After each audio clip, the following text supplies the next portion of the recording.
अस्सलाम वालेकुम स्टूडेंट्स, कैसे हैं आप लोग। उम्मीद करते हैं आप लोग खैरियत से होंगे। आज हम लोग मैट्रिक के अंदर चैप्टर नंबर 3 के मोस्ट इम्पॉर्टेंट क्वेश्चंस देखने जाएंगे। अगेन हाफ इस वीडियो में कवर करेंगे, हाफ नेक्स्ट वीडियो में कवर करेंगे ताकि वीडियो बहुत ज़्यादा लेंदी ना हो जाए। तो स्टार्ट करते हैं। फिर पहला क्वेश्चन है हमारे पास, what do you mean by the vital force theory, how was the theory discarded by Friedrich Wohler. तो वाइटल फोर्स थ्योरी है और वोल्हर यूरिया सिंथेसिस है। तो क्वेश्चन मैंने आपके साथ शेयर कर दिया है। इसमें क्या है, सबसे पहले वाइटल फोर्स थ्योरी क्या कहती है। It states that organic compounds can only be form in the tissue of living organism and can not be synthesized from inorganic substances in the laboratory. तो वाइटल फोर्स थ्योरी कहती थी कि जितने भी organic compounds हैं, organic compounds वो compounds होते हैं जो कार्बन और हाइड्रोजन से मिलकर बने हुए होते हैं। तो जितने भी ऑर्गेनिक कंपाउंड्स हैं, वाइटल फोर्स थ्योरी कहती थी कि वो सिर्फ जानदार चीज़ों में पाए जा सकते हैं, जैसे कि प्लांट्स हो गए, एनिमल हो गए। इनके अंदर ही हम इन्हीं से ही निकाल सकते हैं, हम खुद से नहीं बना सकते। लेबोरेटरी के अंदर कोई रिएक्शन करवा के हम नहीं बना सकते, हमें हमेशा किसी लिविंग ऑर्गेनिज्म से ही मिलेंगे। ये बात कहती थी वाइटल फोर्स थ्योरी। इसको डिस्कार्ड किया, यानी कि इसको गलत कहा फ्रेडरिक वोल्हर ने। उन्होंने क्या कहा वो पढ़ते हैं। In 1828, the German chemist Friedrich Wohler converted an inorganic compound, ammonium cyanate, into urea. Urea is an organic compound excreted in the urine of mammals. Wohler prepared urea in the absence of vital force theory. तो देखो वोल्हर ने क्या किया, वोल्हर ने vital force theory को reject किया। कैसे reject करा, उन्होंने एक ऑर्गेनिक कंपाउंड बनाया यूरिया। यूरिया हमारे वेस्ट प्रोडक्ट में मौजूद होता है। जो हम वेस्ट प्रोडक्ट एक्सक्रीट करते हैं उसके अंदर हाई अमाउंट ऑफ यूरिया पाया जाता है। तो यूरिया एक ऑर्गेनिक कंपाउंड हुआ क्योंकि वो हमारी बॉडी में पाया जाता है ना। जितनी भी चीज़ें हमारी बॉडी के अंदर पाई जाती हैं वो ऑर्गेनिक चीज़ें हैं। तो इसने कैसे बनाया वो ऑर्गेनिक कंपाउंड, यूरिया को किस तरीके से बनाया, इसने एक इनऑर्गेनिक कंपाउंड को यूज़ करा जो कि था अमोनियम साइनेट। अमोनियम साइनेट को इसने कन्वर्ट करा यूरिया के अंदर। आप रिएक्शन देख सकते हो कि अमोनियम साइनेट है NH4OCN, इसको हीट किया और बना लिया यूरिया, जो कि होता है C डबल बॉन्ड O और इस तरफ भी NH2 इस तरफ भी NH2 कार्बन के। तो ये चीज़ जिसने रिजेक्ट कर दिया था वाइटल फोर्स थ्योरी को, और फाइनली इन्होंने लेबोरेटरी में बना के दिखाया एक ऑर्गेनिक कंपाउंड, वो भी एक इनऑर्गेनिक कंपाउंड को यूज़ करते हुए। इनऑर्गेनिक कंपाउंड वो कंपाउंड होता है जिसके अंदर कार्बन नहीं पाया जाता। मेन चीज़ है कार्बन, कार्बन नहीं पाया जाता। ठीक है,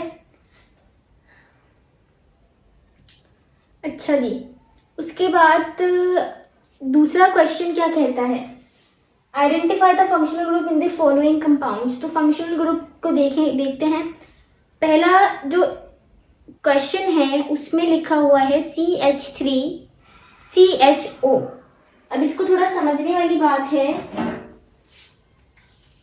CH3-CHO, जब भी आप लोगों को CHO नजर आएगा तो इसका मतलब क्या है कि ये एल्डिहाइड है। देखो लिखा हुआ है ना, एल्डिहाइडिक ग्रुप।